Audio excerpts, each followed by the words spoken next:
We go on all sorts of expeditions throughout life. The journey into the world, to school, excursions to other times in history, and even to other worlds through the books we read. And then there are real trips to actual locations in places other than where we grew up. But all of those fall under the umbrella of the most important expedition you'll ever take, the journey into understanding who you are. So it's quite a journey, but it's really important that we understand who we are because if we don't have any clue about what's important to us, what we like, what we don't like, what we believe is right or wrong, then we'll let other people decide all of that for us, and we end up becoming just like a puppet that they're using us like as a puppet, um, and nobody wants that. We want to know who we are. So the opposite of being like a puppet is understanding what makes you you. And we're all different. There's no one else like you who has your specific needs, who has your perception of reality, um, who wants exactly the same things that you want. And once you find out what all of those needs of yours are and you're able to meet them, then you can be at peace or you can be happy. So it's really important that we have a sense of identity so that we can kind of fulfill our needs and be of use to others too. So, how do we find out who we are? I think there are two ways basically. I'm sure there's more, but just what comes to mind are learning and through experience. We go to school to learn facts. We also learn theories and opinions. And we don't have to agree with everything that we learn, but it is good to take that information in so that it's there for us to refer to. Then, when we go out and start to live and have experiences, we can put some of those theories to the test to see if they work for us.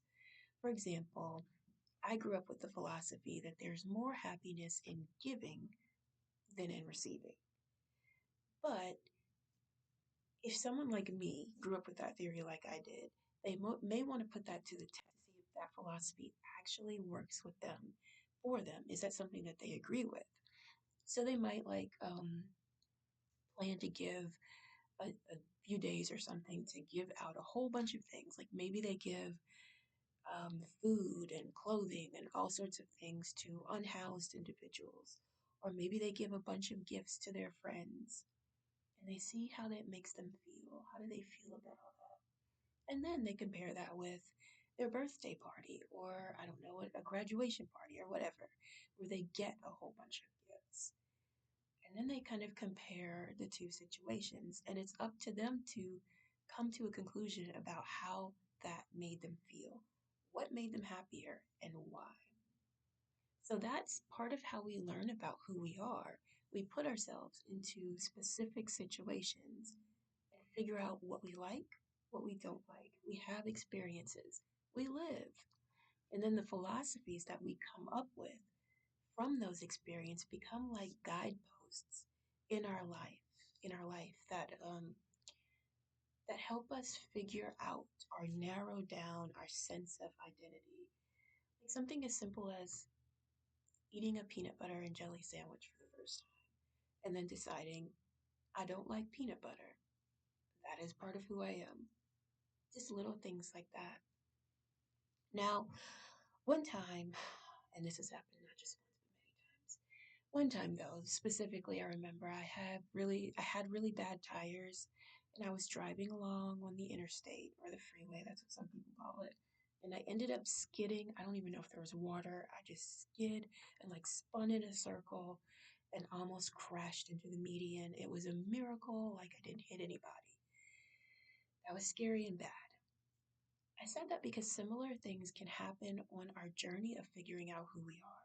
Sometimes we crash, or sometimes we end up in places where we don't want to be. Sometimes what can happen when our sense of identity is a little shallower or less defined than it could be, we end up in cult like situations.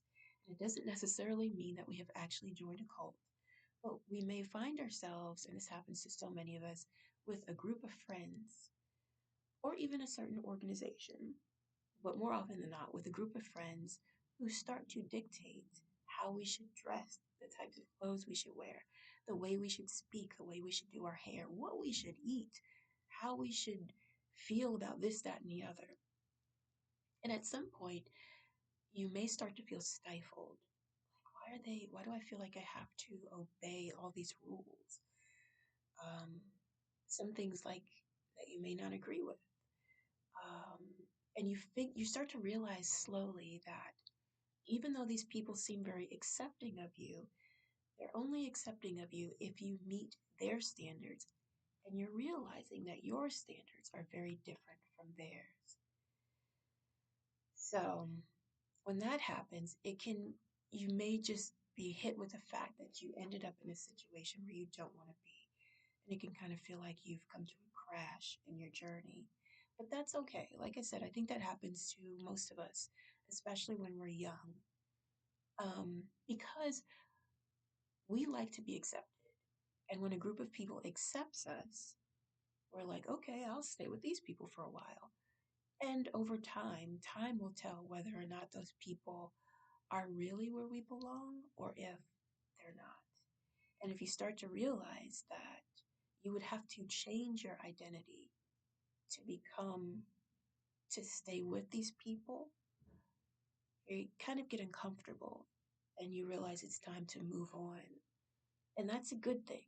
I mean, it's sad. It might be sad because you may feel like you're leaving some place that started to feel comfortable. But at the same time, there's also discomfort. And the good thing about all of that, even though it's a weird place to be, the good thing is that your sense of identity is developing more. It's getting stronger. So strong that you realize there is somewhere else you are supposed to be. And that means your journey needs to continue instead of stopping right there.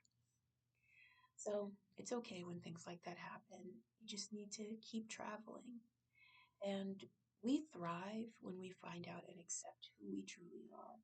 And we can only do that by living, which means making mistakes and then recovering from those, falling down and getting back up. That's the process.